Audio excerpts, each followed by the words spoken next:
Hello, I'm Molly Whuppie, and today I want to talk about how to buy your first ukulele if you've never played before and you don't know where to start, and there's so many kinds and sizes and materials and shapes to choose from that it can be a little bit overwhelming. So I have a way to simplify it, and I'll try and move quick because I have a lot of opinions and a lot of stuff to say. First of all, there are 4 main categories to ukulele sizes: soprano, concert, tenor, and baritone.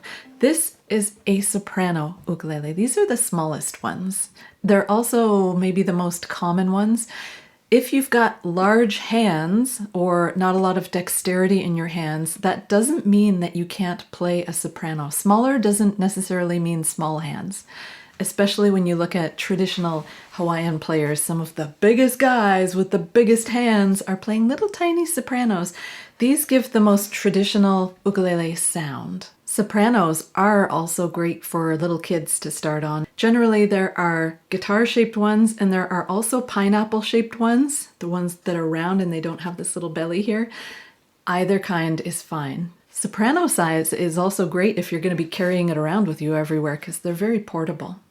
The next size up is called a concert size. I happen to just have a soprano here with me today, but my favorite ukulele size is a concert size. I like that it has a little bit bigger of a tone than a soprano. It just goes better with my voice.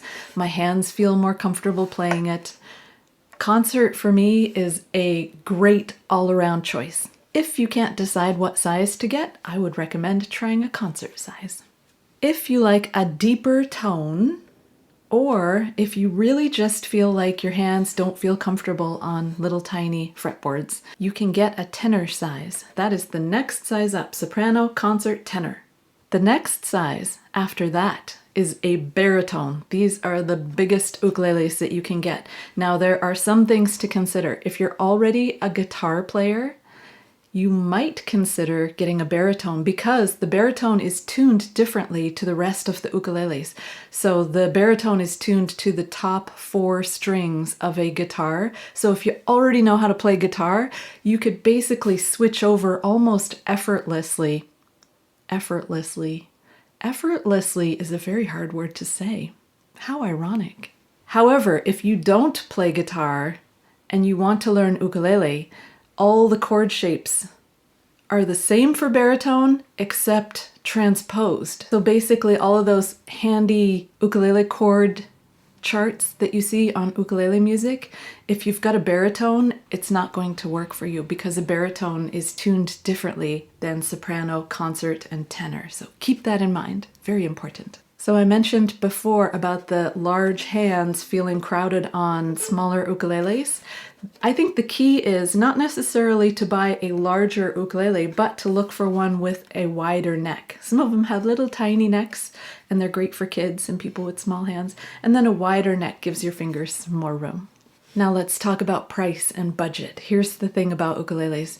The cheap ones, especially the ones that you see on Amazon or the ones for sale online, the ones that are being mass produced in other countries with very little quality control, those are basically toys and they're very, very hard to play. So treat them as such. If you see online an ukulele for like, $20 or $30, it's probably going to be really hard to play, and you're going to get really frustrated because the frets aren't going to be in the right place. The action is going to be really high. When I say action, it is how far the strings are off of the fretboard. If you've got a high action, you have to work harder to make the chords. That being said, there are some affordable ukuleles that are really good for the price. Now, there is probably the biggest company, Kala, is making entry-level ukuleles. They are not very expensive, and I've played a lot of Kalas and they are really easy to play and their quality control is really good. They inspect every one, so your chances are greatly improved. It's very standardized, and I'm always recommending that people go with a Kala if you can't figure out what other brand to get. Now, ukuleles that come with a pickup built in or fancy design work, sometimes that extra money that you're paying, I think would be better spent just putting it into the ukulele itself and not paying for the extra stuff. Now, if you want to pay some big bucks for your ukulele, there are 4 big companies in Hawaii that make ukuleles, and for some reason, all of their names begin with K. It's Kamaka, which this is actually a Kamaka from the 1970s. This is a Kamaka. There is Koaloha, which I've had their ukuleles before too, Kanilea, and Ko'olau. You can't go wrong buying one of those ukuleles. They are the best of the best.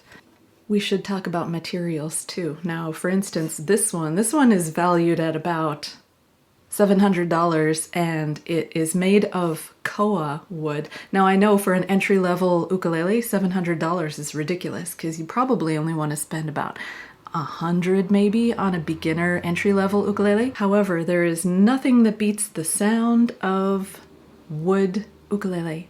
Now, if you are buying a used ukulele, remember to go with your gut and what your heart feels, because that is going to tell you a lot. If it sounds right to you, it probably is right.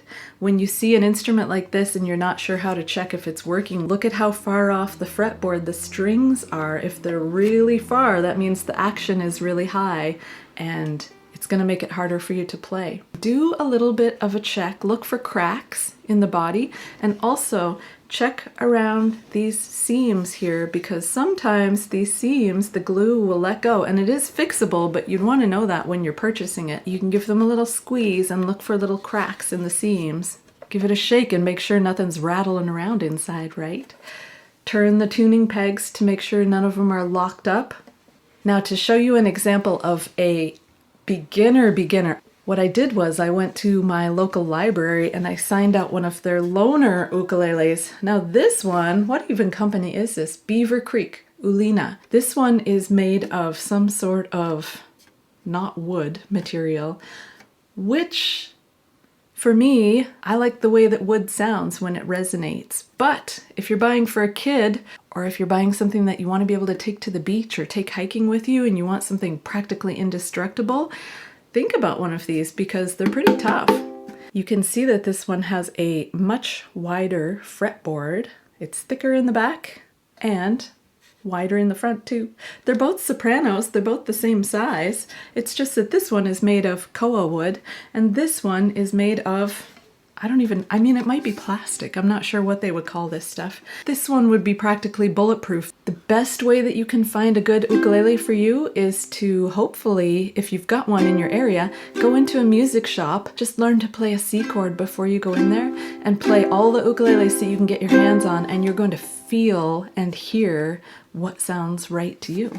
Sometimes when you buy from a music store too, they will make sure that it's set up right, which means basically they're going to check the action and they're going to check that everything is working great, which isn't something that you get to have happen when you purchase online, right?